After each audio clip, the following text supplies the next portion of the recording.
కేసీఆర్ గారు మొదటి నుంచెల్లే చెప్పిండ్రు కవిత కడిగిన ముత్యం లాగా బయటికి వస్తుంది అనేసి. ఆమె కడిగిన ముత్యం లాగానే బయటికి వచ్చింది. ఇది ఏదైతే నిరాధారమైన కేసులో, ఎలాంటి ఆధారాలు లేని కేసులో కవితక్కను ఇరికించి దీంట్లో రాజకీయ కుట్రలో భాగంగానే రాజకీయ క్రీడలో పావుగా ఉపయోగించుకొని కేసీఆర్ గారిని నేరుగా ఎదుర్కొనే దమ్ము, ధైర్యం, సత్తా లేక ఈ కేంద్రంలో ఉన్న బీజేపీ పార్టీ కానీ రాష్ట్రంలో ఉన్న కాంగ్రెస్ పార్టీ కానీ తప్పుడు ఆరోపణలు చేసింది. కాంగ్రెస్ పార్టీకి తెలుసు ఇది స్కాము కాదు, అసలు ఎలాంటి ఆధారాలు లేవు అని కాంగ్రెస్ పార్టీకి తెలుసు, బీజేపీ పార్టీకి కూడా తెలుసు. ఎవరైతే బీజేపీ పార్టీ కండువ కప్పుకుంటారో వాళ్లకు నో కేసులు, నో ఈడీ, నో సిబిఐ.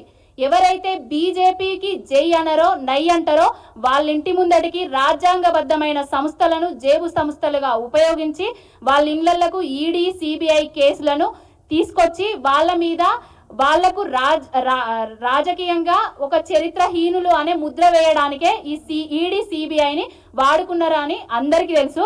ఇంకొకటి, దేశంలో ఎన్నో అనిశ్చితి జరుగుతున్నా కూడా దేశంలో బీజేపీ తరపున ప్రజలు కానీ ఆ ప్రభుత్వం తరపున ఎవరు కానీ సముచితంగా లేకున్నా కూడా ఎదురించేవాడు లేకపోతే బెదిరించేవాడిదే రాజ్యం ఏలుతుంది అన్నట్టుగా బెదిరించేటోళ్లను ఏవైతే ఈ రాజ్యాంగబద్ధమైన సంస్థలను ఉపయోగించి బెదిరిస్తున్నారో వాళ్లకు రాబోయే రోజులల్లా తగిన గుణపాఠాలు జరుగుతాయి. ఇంకొకటి, ఈరోజు బెయిల్ రావడంతోనే కేంద్ర మంత్రి బండి సంజయ్ గారు పిచ్చి పిచ్చి వ్యాఖ్యలు చేస్తున్నారు.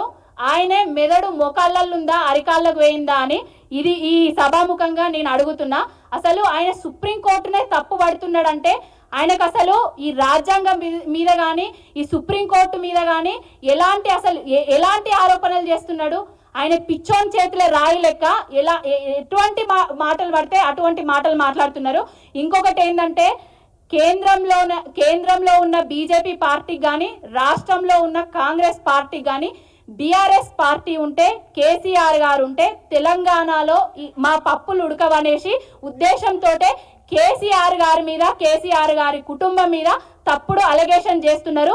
ఇంకొకసారి అందరి పాత్రికేయ మిత్రుల సమక్షంలో తెలియజేస్తున్నా, ఇంకొకసారి ఎవరన్నా బీజేపీ పార్టీల బీఆర్ఎస్ విలీనమన్నా, కాంగ్రెస్ పార్టీల బీఆర్ఎస్ విలీనమన్నా చెప్పు తీసుకొని దంచుదాం. మహిళా విభాగం తరపున కొట్లాడుతూనే ఉంటాం. ప్రతి ఒక్కటి ఈ రాష్ట్ర మొన్న కేంద్రంలో బడ్జెట్ నుంచి ₹1 ఇయ్యలేని పనికి మాలిన సన్నాసులు బీజేపీ పార్టీ వాళ్ళు ఇప్పుడు వచ్చి BJP party BRS party Congress లో విలీనమైందంటారు. ఈ అలవి కాని హామీలు ఇచ్చి కాంగ్రెస్ ఇక్కడ అధికారంలోకి వచ్చి బీజేపీలో బీఆర్ఎస్ విలీనమైందంటారు. ఈ విలీనాల గురించి మాట్లాడే బదులు అసలు రాష్ట్రంలో నువ్వేమిస్తా అన్నవు, ఏం తెస్తా అన్నారు కేంద్రం నుంచి, వాటి మీద దృష్టి సారించాలని కోరుతున్నా.